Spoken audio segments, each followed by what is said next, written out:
Hi everyone, Babula and I are back with you again for another Astro update. And this time we've got, starting off with new moon in Scorpio, which is actually going to, Scorpio is ruled by Pluto, isn't it? So we're going to get an extra Pluto power pack punch. We certainly are. Well, we're sort of in it as we speak, but yes, definitely. Yeah. So kick us off, Babula. Where do we start? Yeah. All righty. Well, I think I'll just do a sort of a general thing again around the month of November. I've just found over the years, the month of November is always an intense time of year because from roughly the 21st of October to around the 21st, give or take a day or two, of November, the sun is traveling through the sign of Scorpio. And quite often there's one or two other of those fast inner planets going through at the same time. But even just with the sun in Scorpio, we are in the Scorpio time of year. And it's always a time of year when there's a deep plunge. There's always an intensity, an emotional, energetic, psychic depth to this sign, and a power and a potency, and it can often feel like we're sort of just dragging our way through the days and here was I think varies. I was going to say, here was I thinking it was Christmas shopping starting.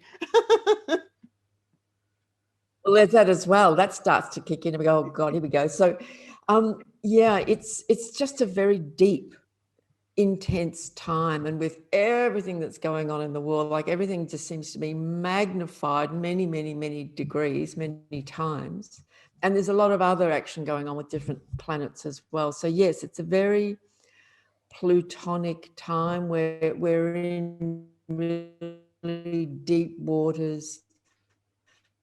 It's in Scorpio.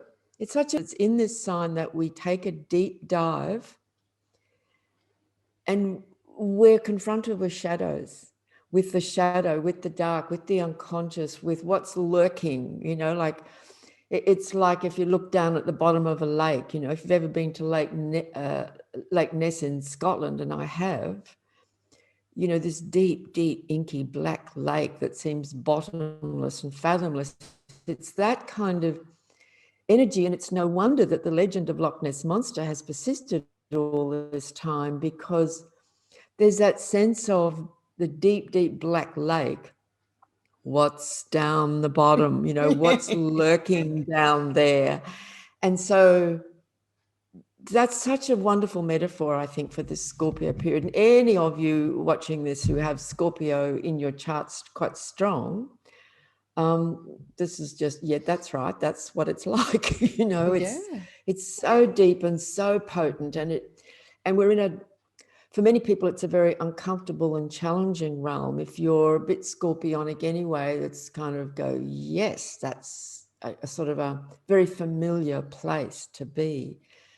But it is intense. This is not a lightweight energy. And, we've just come out of Mercury retrograde. Mercury got into around, I think it was 10 or 12 of Scorpio, turned back, went into the last few degrees of Libra, turned direct recently, and has come back into Scorpio. So Mercury's in Scorpio again for the next few weeks.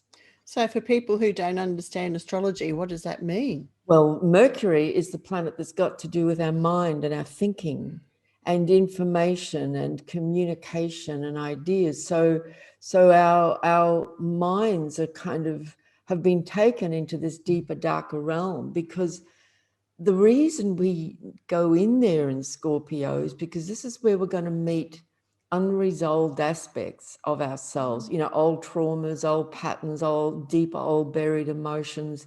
Scorpio is a water sign after all, so we're in the realm of feeling, of emotions, and it can dredge up, like you have to use language like sludge, it dredges up the sludge in the psyche and also in the collective field. So in the world, it's the swampy, sludgy, murky sort of stuff, but it's also wonderful and beautiful, because when we do that and we encounter the shadow side, the dark side of our own selves, our own psyche, our own unconscious, it's actually profoundly empowering, might be scary too, but it's Mm. so empowering and deeply cleansing. This is the sign of metamorphosis, of death and rebirth. And that doesn't happen without us coming to terms with really deep issues that are often old, traumatic, frightening sometimes. Mm. So it's intense, you know, and that's why you'll find in the world of healing and therapy and so on, in my experience over the years, all the people who work in these fields or in the realm of death and dying and so on, and therapy and counseling and psychology, they always have strong Scorpio energy in their chart because that's the territory. Yes, I think I do too, because, you know, investigating the afterlife particularly. Exactly. Yeah, but you know, I'm thinking of Scorpio, and it's represented by a scorpion, and you It know, is. as unlike when Uranus hits out of the blue, it's like a lightning strike, but when Scorpio hits, it hits, but it's got that sting to it, doesn't it? That's right. Yeah. That's right. And you know, and there's all these wonderful stories and analogies about the, you know, that story about the frog and the scorpion on the bank of the river. I don't know if anyone's heard this. And the river's, you know, very full and the scorpion can't get across. So he says to the frog, "Can I jump on your back and will you carry me across?" And the frog says, "No way, you're a scorpion, you're going to kill me." And he says, I think it's a fox. "Oh, well, I heard it was a frog." Oh, okay, right, The yes. frog can swim. And the scorpion says, "Well, why would I do that? Because if I sting you while we're going across, I'm going to drown too." And so the frog thinks, "Well, that sounds reasonable." So it says, "Okay, but you got to promise you won't sting me." It says, "No, no, no, no, I need to get across to the other side of the river." Jumps on her halfway across and the scorpion stings him. And there's something in, like, this is sometimes why a lot of people find Scorpios quite challenging, because there is in this energy somehow a deep unconscious urge to almost win at all costs. You know, the old ruler of Scorpio is Mars, the warrior energy. And it's, "I'll get you before you get me" kind of thing. So often when we meet the more unpleasant aspects of our own nature, you know, we all long to align with the light and the beauty of life and so on. And that's absolutely true and valid. But it's not complete if we're not confronting the dark shadows of Yeah. ourselves and the world we live in, and they're immense. Yes, yeah. Not always easy to do, is it? It's not easy to do. It's Yeah. not, it's a big, deep, and quite intense piece of work. But every year when the sun moves through Scorpio, we're in that kind of territory. And everyone, of course, is going to be with that in their own particular way, depending on where Scorpio is in their chart. What house is it in? Do you have planets there? What kind of relationship do you have with this sign? So everyone experiences, some people are feeling great. Yeah. And I love it when the sun goes into Scorpio. And others are going, "Oh God, you know, this is really hard work and this is intense and this is challenging." So it's like that realization of, oh my gosh, what have I done? That's right. Yeah. You know, coming to terms with things and owning up to things in ourselves, or going to the therapist that you know and trust, and having healing sessions. Like, it's a really good time to do that, because you can be feeling like, "Oh God, here's this old issue again. It's coming up again. And what is this?" And so great time to take yourself off to the healers, the therapists, the counselors that you know, and have some sessions, because they will help to facilitate that kind of clearing, you know. It's about clearing. Yeah, must be why our clinic, which kicked off on last Wednesday, was full, fully booked out. Yeah. Exactly. Interesting. It is a really good time for us to be doing that. Yeah. Yeah. So So, that's yeah. the general theme. And just that alone can help us to understand, you know, this, because we're in this energetic field. It might feel like an energetic soup together, you know, and we're all going through this scorpionic period. But of course, there, and as we speak, the moon's in Scorpio. So the moon moves really quickly. But so as she comes into Scorpio and joins with the sun at 23 degrees on the 15th, so we're recording this a day or two before, then the sun and the moon join at 23 degrees of Scorpio, and that is the new moon. And so that is the powerful point of the sign of Scorpio in the year. So every year when the sun's in Scorpio, at some point during that month, the moon's going to join up with the sun, and that's the new moon. So, again, around that new moon, the day or two before of after is a time of really deep internal reflection and processing. It's really good if we're able to in our lives to take some time out for that, to just not be so actively engaged, with tasks and things, if your life allows that, and just take a bit of space to. Or if Mars allows it. Yes. That's the other side of the coin. But dear old Mars, who, by the way, is the older traditional ruler of Scorpio, our modern ruler of Scorpio is Pluto. He was discovered in 1930. Prior to then, it was always Mars. And so Mars is still very much associated with Scorpio. So we're in the Scorpio time of the year. Mercury's just come back in and will be there for the next 3 weeks. The sun and the moon are there. And Mars, the sort of old ruler, co-ruler of Scorpio, is at a standstill.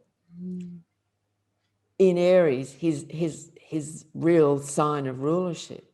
So, Mars has been in retrograde motion for 10 weeks, and boy, oh boy, is that in his own signs, very powerful in his own sign for a long time. Yeah. So I saw a flash of that last night when, the question is, what happens when you get 6 paranormalists together playing paranormal trivia on Friday the 13th with all those energies going on? It's like kaboom, Wow, yes, my God. I was waiting for it, and it happened. Wow, that's incredible. Yeah. And paranormal, I think, is such a wonderful Scorpio word, because in Scorpio, it's a very metaphysical sign as well. Like, we want to dig into, like, what's that really about on an energetic, metaphysical level? It's not just about death. It's about what actually is death. Yeah. And what's beyond that, and, what comes before that, and what happens during that, and what's after that. And, it's around money as well. It is a money sign too, Scorpio. So but it's more about the metaphysics of money, the energetics of it.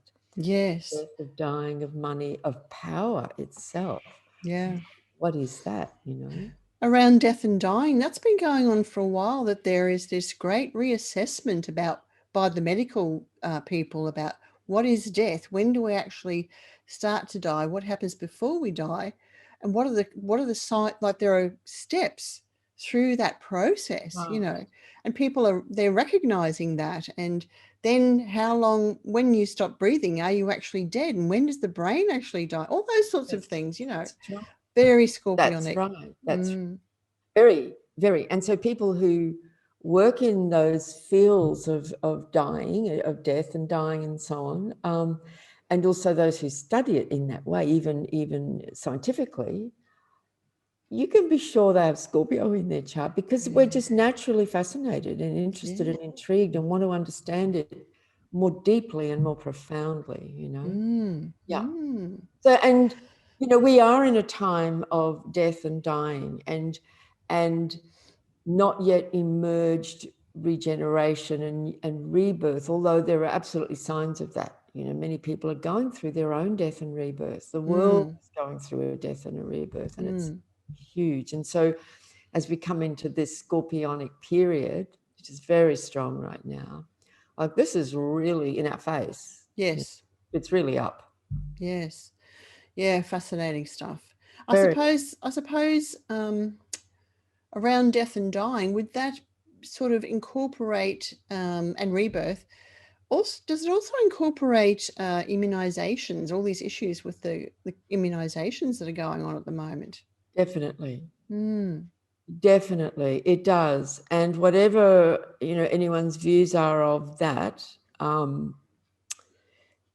it does in so many ways. If we just look at it sort of a little metaphysically, you know, vaccinations were apparently designed to protect people from dying from a disease. So again, you know, it's about death and dying, isn't it? Mm. Mm. The question arises, of course, then is that true? Yes. And if it is, it is. If it isn't, what does that mean? Yes. You know, and Scorpio is also the sign of the detective. Ah. You see, anyone with strong Scorpio energy, if they're conscious, if they're desiring to understand truth, it's in Scorpio that we dig. Mm. We keep digging, and we don't always take information that's just been given. We go, let me check that. Mm. Let me dig deeper. Let me peel away that surface layer, see what might be under that. And then, you know, you can go down a trail and it can lead you down many passageways, because that is that deep desire here through this sign. Yes. And look, it gets really literal, you know, like you'll find actual detectives probably have a lot of Scorpio. People who work in the funeral industry will have Scorpio, you know, Mm. these arenas of life Mm. are to do with this sign. So when you combine what you were saying with Mercury about information, and then we've just had the Jupiter Pluto last kick, haven't we? And Jupiter is about truth and honesty, isn't it? So there's that digging deep into facts and to find the truth, isn't there? That's right. Yeah. That's And right. we're seeing that in the American elections. Absolutely. Yeah. Isn't that extraordinary? You know, we've Yeah. had 3 of these, Jupiter, Pluto being the ruler of Scorpio, and the Lord of the Underworld. Absolutely. And so this third conjunction and the last one, for another 13 years or so of Pluto and Jupiter, is taking place around in the aftermath of the election. Mm. And it's a fascinating time. It's such a symbolic expression of that conjunction and everything else that's happening, you know, Mars and the Scorpio energy and so on. So it's we're still deeply in that process for sure. Mm. So what else is the universe throwing at us? Well, let's just come back to the Mars theme a little bit, because he's very present right now. It was on the 14th that Mars is actually exactly stationary, meaning it's come to a standstill to turn direct. But he's not just suddenly going to move direct and get a move on. It is literally sitting at 1 degree, 15 degrees of Aries for nearly 3 weeks in this stationary sort of holding pattern almost, but will begin from now to slowly inch his way forward, but is still sitting right at that 1 degree. And then by the end of November, his energy will really start to get moving. So Mars, the warrior energy, the Mars is the planet that can really trigger anger and fury and frustration and at its most extreme violence, you know, and war and battle and conflict and so on. But it's so important for us to understand that that is all absolutely true. And I think the world's on a bit of a knife edge at the moment around this. And while he's so strong, just stationary, right in the middle of Aries, his own sign, is just sitting right there, you know, what's happening. Mars is also about our own courage. You know, it's very much the courage of, we could call the sacred warrior or the light warrior, whatever language we want to use for that. So it's about courage and what we're willing to stand for, you know, and take action on, or is it about speaking out, or, you know, like finding new levels of courage. And For some, it might be, I'm just not going to take that anymore. Whatever that is, it might be something going on in their personal life, in a relationship. And they go, okay, that's it. I'm not having that anymore, or I'm not going to not speak about that anymore, or it's time for me to begin to move forward in my life, you know. And so as Mars from now slowly begins to gather a bit of momentum and move forward, having been moving backwards for some time, we are actually going to start feeling like, something's beginning to feel better. Something's beginning to feel like I've made a couple of important decisions. One of them is to do with some dental work that I must have. And I'm a bit phobic about dentistry, but I just have to deal with this issue. I can't put it off anymore. And it's quite major. So, you know, I'm having to gather my courage, and I've already taken the steps. I've had the appointment and we've discussed what the plan, and boom, here I go. But it's like, I just have to be courageous and do this. I have, and so it can be many different things going on in people's lives. And, but also, of course, on the grand scale. So it's going to be really interesting to watch in the coming weeks, and through December as well, because there's so much happening between now and the end of the year with the planets, and Mars is one of the important pieces here, how it's actually going to manifest. Yeah. There's been a lot of crazy things going on this last couple of weeks. And I know about 2 weeks ago, for a week, people around me were just exploding. Yes. And that was and one person said, okay, everyone's just got to calm down, you know. Yes, People big just breaths. exploding. Yes. We're getting triggered, you know, we're getting triggered. And I mean, I am too. I'm seeing things that are just making my blood boil. Yeah. You know, and it's like, I'm not going to sit here and tell anyone what they should do with that. We all have to kind of be with that in our own way, and make of it what we do, and work with that in whatever way we do. Some people are going to unleash, literally, like violently. Yeah. But I think one of the beautiful things about Mars, took me a long time to come to terms with Mars, but I have a lot, you know, and I actually appreciate its energy, because it really does give us courage to act, to make decisions, you know, choices, instead of like, we just go, okay, I'm doing this, you know, whatever that might be for us all. Yeah. Yeah. And I've been through that too. And I've just this morning just said, no, I don't want to do that. So I'm not going to. Yeah. Either make a decision one way or the other. Exactly. We get clear, we make a decision, we make a choice. And it might be around really big issues, or just lots of little things going on, which can have a real impact on us, on our life. Absolutely. All those little things, they really can. Yeah. Yeah. So, yes. So the new moon itself, I just want to come back to that for a minute. It's at 23 of Scorpio. So any of you who've got anything significant in your chart around those degrees will experience this particularly. But it's not, this particular new moon is not making really big dramatic aspects to other planets. A few times. Good. Yes. Like, there's enough happening. So a few times this year, there's been some, you know, really doozy new moons, but this one, it's in Scorpio, and I think it's almost like, okay, that's enough that it's in Scorpio. Yeah. You know, it is a bit of a, it's something about it, I feel, it's like things coming to a really, really fine point in the underworld, you know, in those darker realms, in that deep place.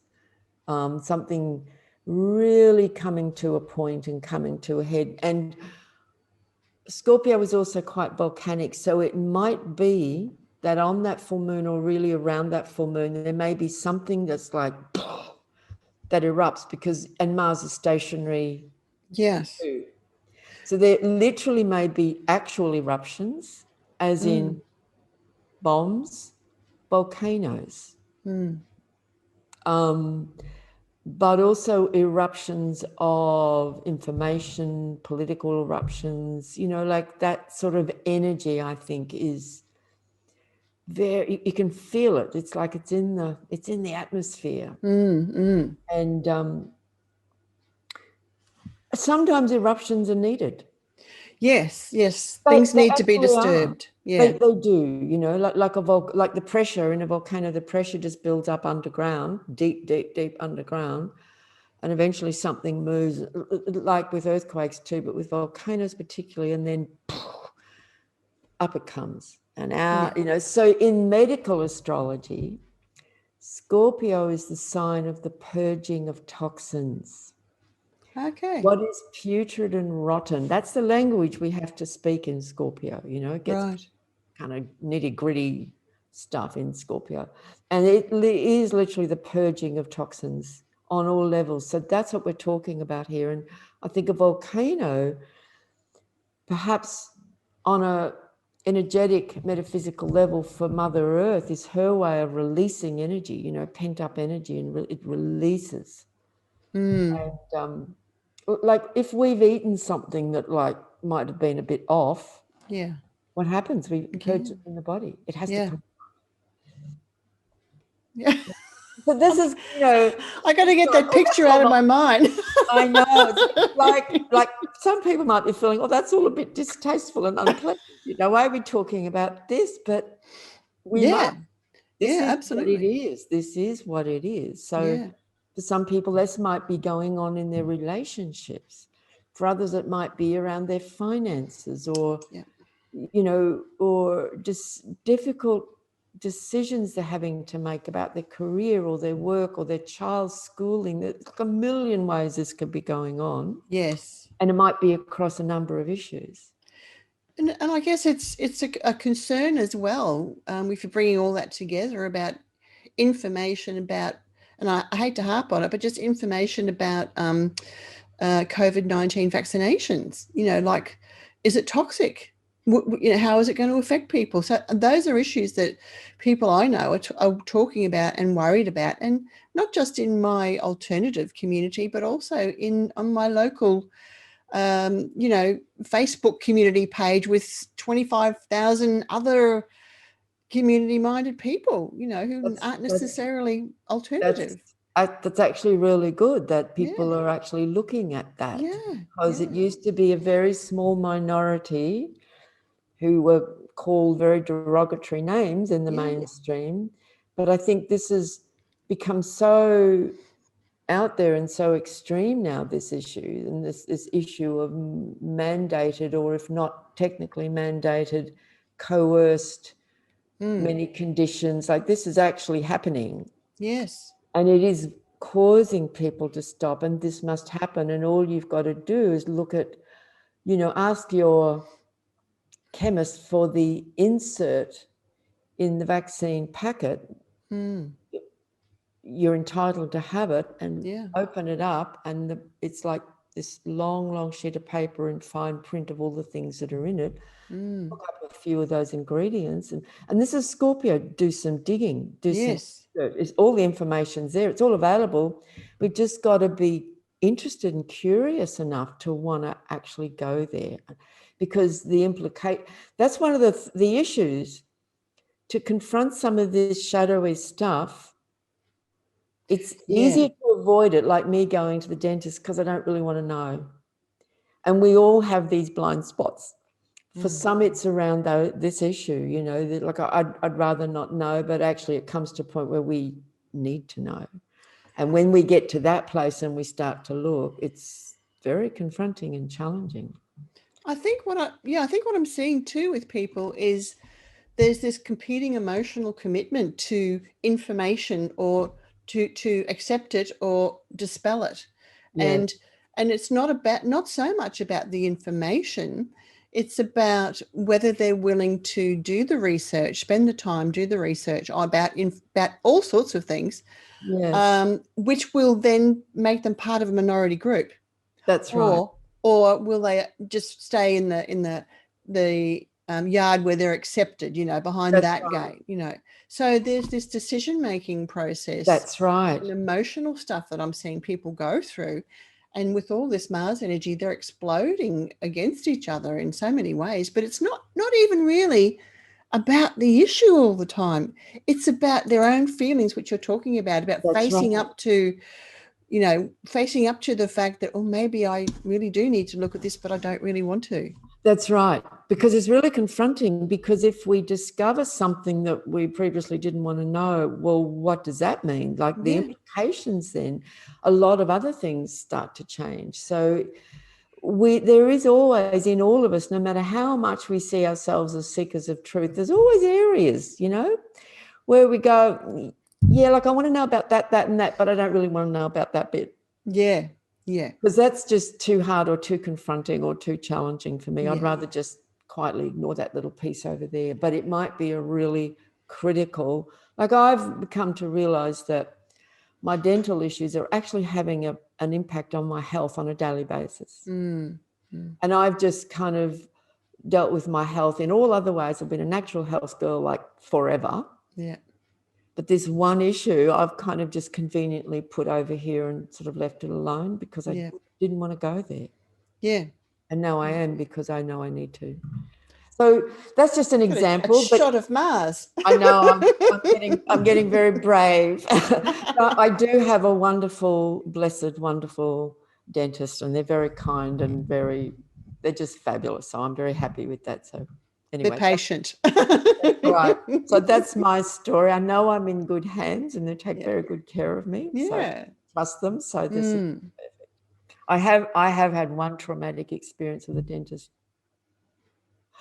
So, you know, you have those kinds of experiences and it can scar you forever. Absolutely. But, you know, and this is the other issue about Scorpio. In Scorpio, we meet our trauma.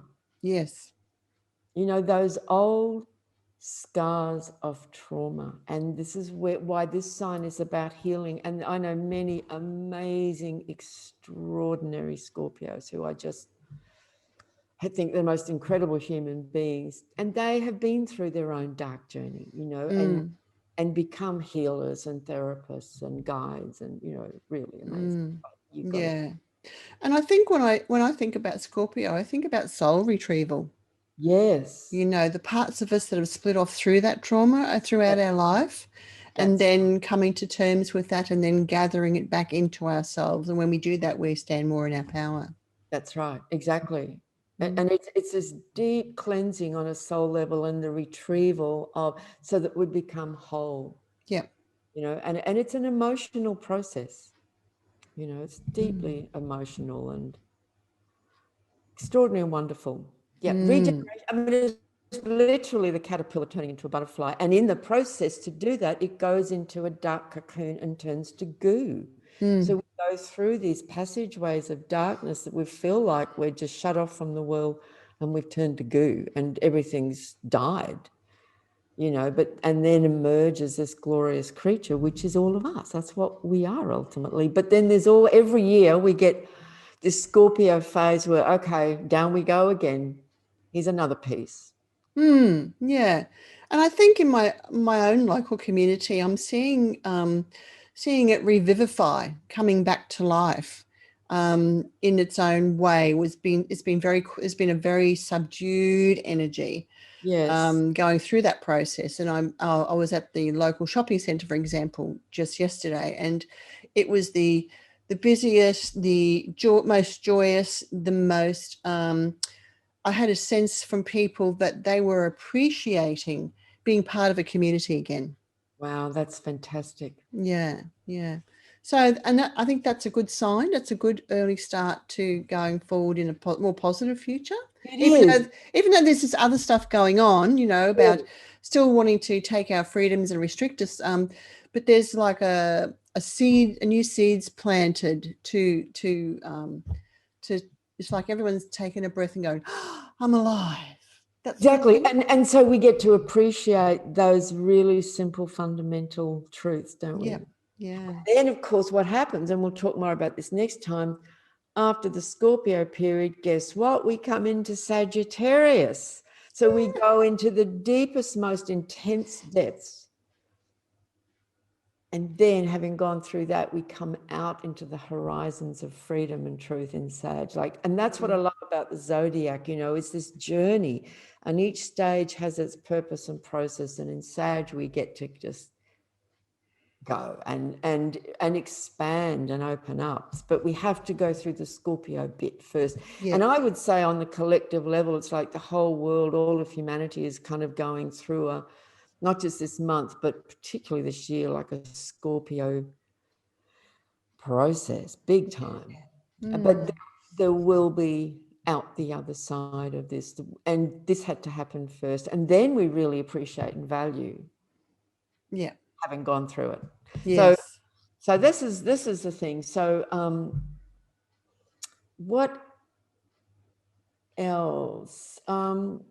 The Scorpio theme will continue for a while, because on the, you know, Mercury's just come back into Scorpio for about 3 weeks, and then on the 21st of November, Venus will come into Scorpio. So Sun, Mercury, Venus are always traveling kind of loosely together in the same sign or two. They're never very far apart. So there will continue to the end of the year, or towards the end of the year, a bit more Scorpio energy, but we're really in it very strongly right now. That sort of conjures up an image in my mind of in a day when women would slap a man's face. That Venus in Scorpio, you know. Yes. Well, isn't that because Venus is going to, wherever she is going to have an impact on our relationships. Yes. And for now, she's in her own sign of Libra, where because there's so much else going on, I think Venus is struggling a little to make her presence felt, because there's so many other strong energies. But, you know, in Libra, she's like very happily in here creating harmony and harmonious relationships and so on. But it's a little challenge. She's got an opposition to Mars in Aries, and Venus in Libra, actually, as we speak, is making squares to Jupiter, Pluto, and Saturn. And in opposition to Mars. So Venus is we could say, is under quite a lot of pressure. So, people's personal relationships with friends, with partners, is also going through a lot, you know, really a lot. And that whole male-female issue, and I've noticed that's coming up in the news quite a lot in the last few days. I don't know if you've seen that. A lot of issues, like in our political arena, around treatment of women, you know, by the boys' club and so on. Like that's coming up in a number of different areas, like right now. Yeah. So I think we're seeing quite a lot of that. You know, that male-female gender imbalance story is certainly quite strong at the moment. There's been a lot of powerful energy this year as opposed to other years, hasn't there? Powerful. Tremendous, like ongoing, like one after another, and the next piece and the next piece. And then there's, you know, and the background to it, of course, has all been the Jupiter, Pluto, Saturn, and Capricorn story. Yeah. That's really been the prominent story of the year. Yeah. And that story will change next year, which is good news. But the planets, you know, the Venus retrograde earlier in the year, the Mars retrograde, which has been a doozy for the entire second half of 2020. Eclipses have been strong. We're coming towards eclipse season again. On the 30th of November, there's a lunar eclipse. 2 weeks later, 15th of December, there's a solar eclipse. So December is big too. December is really big, but it's big in a different way. There are many shifts. It's a change of energy in December. So we'll when we get to there, there's a lot to speak about with that. It's like, having just said that, what I saw was, it's like this Scorpio month is that period before the shifts that come in December, for us to really confront these shadow issues and like really go there. And whatever that means to any individual, and that can look very different for everyone, but the theme is the same. So we're doing this deep, deep, deep work right now, and it's challenging. And then in December, you know, the sun will be out, Mercury will be out of Scorpio, and then, you know, Venus, she'll come out in sort of mid-December out of Scorpio, and many things will start to change from mid-December. And it doesn't mean everything will magically just be all right again, No. but it feels like there's this, bleh, you know, sort of big purging going on right now. Yeah. A real confrontation with the dark, with the shadow right now. Yeah, I'm thinking of it as likening it to shamanic initiation process, actually, where you have the original catalyst, which sends people into a spin. And then from there, they go into this dismemberment process. And I think that's where we are. There's a lot more after that, but this dismemberment is breaking things down, separating it and getting it right back down so we become a hollow bone, basically. And have to deal with everything, which is what you've been saying with the Scorpio, is to facing that trauma. Because you get through all the first layer, the second layer, and then you go down to the real trauma. Yes. You know, which was caused by the catalyst, but other traumas come up as well. Yes. But then after that, then there's this rebuilding to create a new identity. And that new identity then goes back to, it has interactions with spirit and learns things, and then takes that wisdom back and teaches its tribe that wisdom that it learned. So you can see how that sort of really is very akin to what we're going through right now. It very is. That it absolutely is. That shamanic process is a very scorpionic kind and chironic kind of, this is Chiron at work as well, process. Absolutely. That's a wonderful way to express it. And there are many metaphors, aren't there? And I think that's a fantastic example of this process at work. That's right. That journeying, you know, the shamanic journeying down into the depths or into the shadows, into the trauma, into the old stuff. And then the emergence, the transformation, the empowerment, the clarity, the truth, the wisdom that comes from that. And the liberation that comes from that. I mean, because, you know, we've all been through so much over a lifetime, haven't we? We've all been through many of these processes, many, many, many. And, you know, as we go on, we become more free, more conscious, more whole, more full, more sovereign, you know, I'll use that word, don't we? Yes. You know, clear. You know, and there are forces that are trying to prevent that, prevent that process in people. Because when we become sovereign and clear and strong and whole, we're not so easily controlled. Not. Yeah, and so you can see how it's all playing out in that metaphysical level. That's right. That's fascinating to watch. It is. It is. And sometimes we feel like we're right in it and struggling with it, and other times we can step back and see it from a, you know, from the eagle. Eagle view, that Aquarian eagle view. Yes, exactly. And then that's what's coming, of course, the Aquarian energy. Still with restrictions, though, because Saturn is still going to be in Aquarius, isn't it? Yes, but that will definitely change its nature. It's come out of Capricorn into Aquarius. So I think, like the other thing at the end of November is, as I said, on the 29th, Neptune goes direct. And I want to talk about Neptune for a minute. And then on the 30th, we have the lunar eclipse. So the lunar eclipse, of course, is the full moon. So here we are at the new moon, which will then lead to the fullness of this lunar cycle at the full moon, which will be a lunar eclipse at 8 degrees of Gemini. And the day before, or actually at the eclipse, Neptune is stationary, turning direct. So we've been also, apart from the Mars theme, which has been massive in the last many months, for the last many months, we've had a bunch of planets in retrograde motion. It feels like everything's been retrograde. And it's certainly been evident in what we've all been experiencing, you know, just So many planets in retrograde motion. And in December, there will only remain Uranus and Chiron in retrograde motion.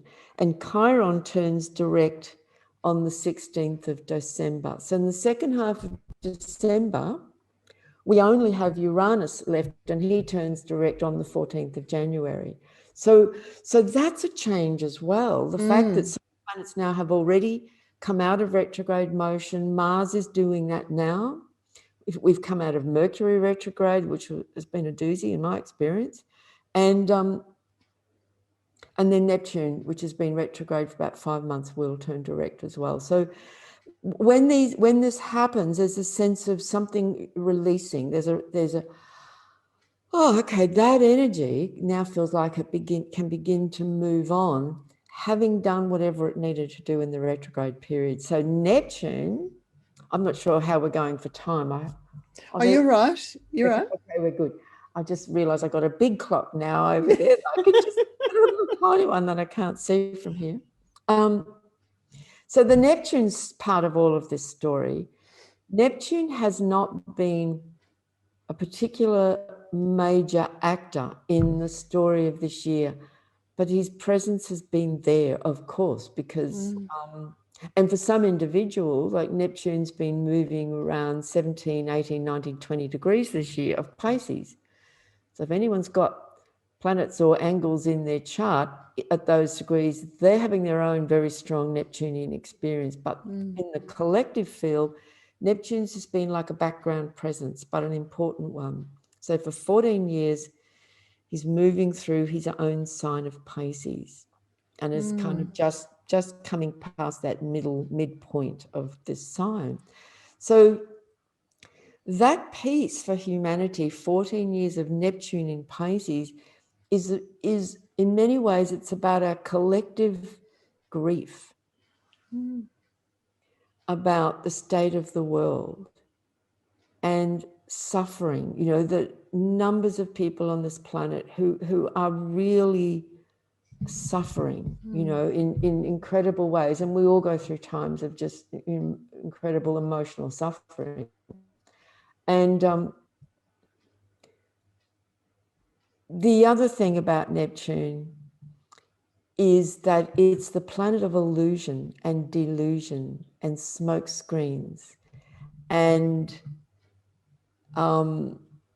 lies and deceptions. That's not all Neptune's about. That Neptune's a beautiful energy as well. It connects us to soul and spirit in the most profound, ecstatic, amazing ways. But this side of Neptune is about our delusions and the dream and the spell that humanity's been under for so long, you know, and all the lies and deceptions that have been fed humanity for centuries and longer than that. And in this past century and in the last decades, like that's just been accelerating. And so we're kind of living in this field of lies and deception and smoke screens and distractions from what's really going on, because, you know, we actually like our illusions.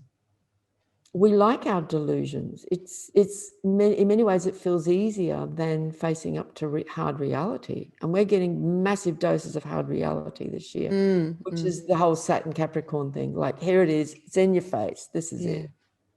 And Neptune's going, I don't want to know, you know. So Neptune's also the planet of addictions, the way we use all kinds of addictions, all kinds, to soften the blow of harsh reality, to help us cope, to keep us in this fog of, oh, it's all okay, it'll all be okay. They don't mean us any harm, or it'll all be all right. I can't cope with it at all. Give me a drink, give me a shot of this, turn on the telly, just work, keep busy. You know, we humans are all very adept at finding the addictions that keep us away from facing harsh reality. So this is a really important piece of just the general story.